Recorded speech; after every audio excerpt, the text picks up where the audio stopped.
G'day friends and fans, welcome to Dave Talk Stuff. The unintended consequences of feminism.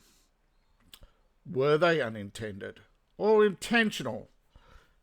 That those who plan feminism, i.e. the Carnegies, Rockefellers and the other stink tanks, actually know what they were doing? Well, considering later they did social experiments, I think they realized that something had gone wrong. But we'll look at the unintended consequences and you decide what they intended and did not intend.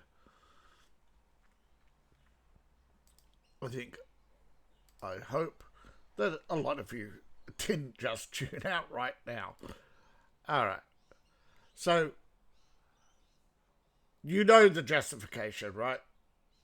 Feminism was about essential legal and social rights. But their implementation was flawed. But was it? Economic and domestic shifts, I believe 100% this was all the intended consequence. Right? Dual household. First and foremost, the worst thing to hit society, right, was feminism. It created the dual income necessity. The massive entry of women in the workplace nearly doubled the labour supply, contributed to a shift where both parents must work in order to have the same relative salary as a male breadwinner had merely years ago provided. Right? Oversupply of labour. Second, the care deficit. As women moved into professional roles, there was a vacuum left in domestic duties. This is not just at home. This is the lack of... See, women always were in the workplace, but mostly domestic jobs, care jobs. It actually led to a shortage of doctors, nurses, and other care jobs that women used to actually fill.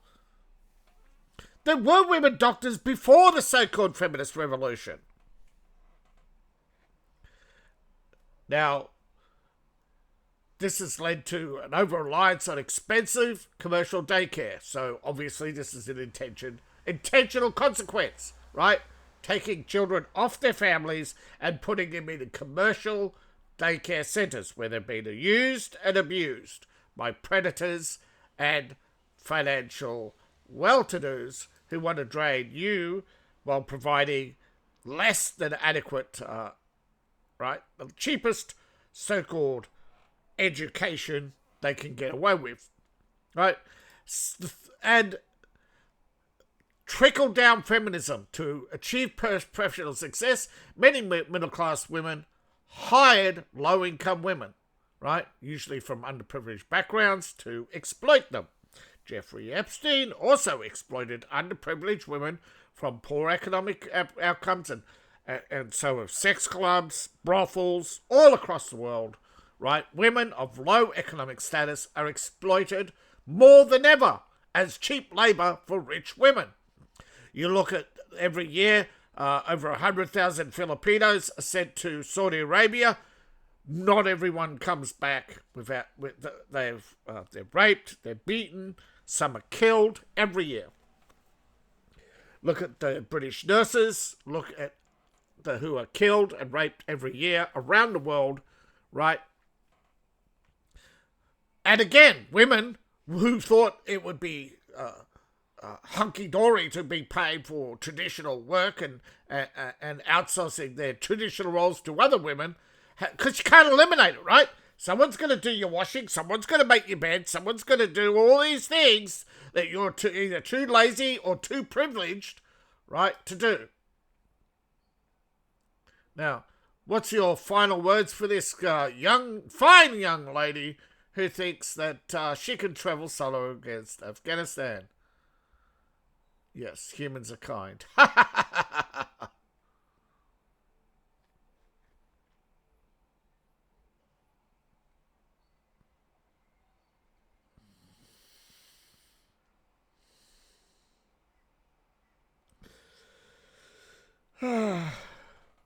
It's gone.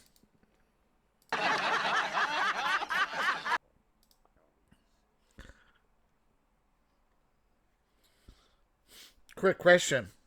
If we're in a patriarchy, where did all these laws come from helping women? Uplifting women now. Boomers were never patriarchs. Boomers were the weak men who sold out society for a dip in the pond. So, what about relationships and well-being? Well, some sociologists of feminism has racialized women and that intimacy has become a professional product, right? Marriage brokers, relationship brokers, dowries on the rise, not dowries, right? Even Western women now for sale, house and car, you've heard it all, right? Declining happiness. Women, despite greater freedom, research suggests there's a decline in self-reported happiness amongst women since the 1970s, often attributed to the double burden of a career and a home life. Now, I'm not talking about married women whining about men doing nothing at home. I'm talking about the fact that they come home to nothing and they have to feed the cats, scoop the poop. It's not all bickies and bonbons, eh? Relationship strains, shifted power dynamics have seen an increase in divorce rate, lower marriage rates, and women who prioritise independence over traditional partnerships tend to actually live shorter. So they're literally killing themselves, right? So the so-called partnership has failed. Now, as for these women, you guessed it.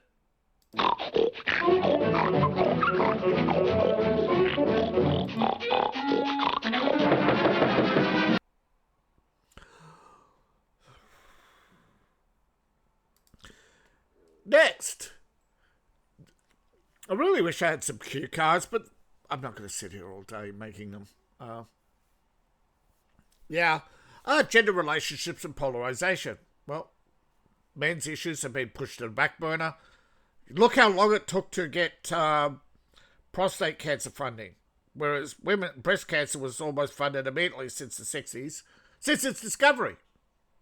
All right, focus on women's rights has, of course, led to the neglect of men, such as suicide, educational decline, and workplace dangers. Workplace hesitancy. Men are increasingly finding themselves in a toxic environment, leading them to avoid even mentoring or being alone with, or even talking to female colleagues, potentially hindering women's professional advancement as well as men's professional advancement, right? Because women still get the leg up, but women, they rise to the positions of power they are not ready for, like Cracker Barrel CEO, like Kathleen Kennedy, and many others who admit their agenda was feminism and had no clue what they were doing when they were at the top. They had to rely on men, and men were increasingly pulling away from them because of their previous litigious behaviour. And ideological polarisation. The society has festered into us and them. You're either a feminist or a fascist. There's no in-between for the left. So if you're mgtow, welcome to freedom. Because everything they don't like is fascism, yet they're the ones who are talking about re-education camps. As for Greta Thunberg, is she a paid protester or a retard? What's wrong with both, everybody?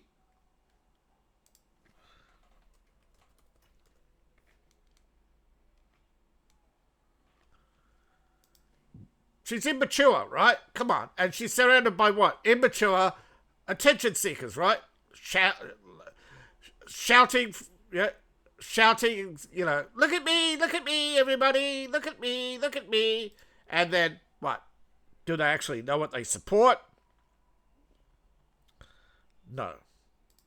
Right turn, Clyde.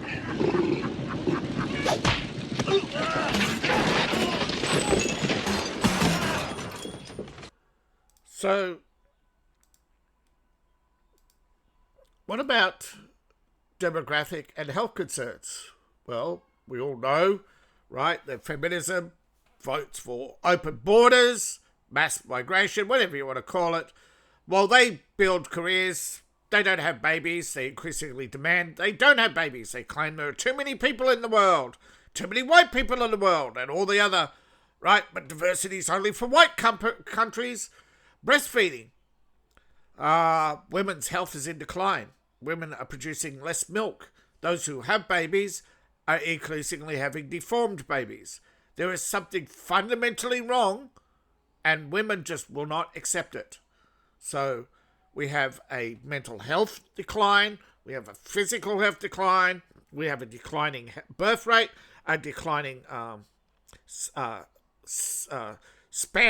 lifespan, and now, of course, we have a slowly increasing demographic of foreigners who hate us. And yet feminism is still in denial about everything. So what can you say to that? Right? It's a mental illness. Right? Absolutely, 100%. It is a mental illness. Screw your feminism. Ultimately, it's up to you. But me, I prefer dogs. Without a doubt.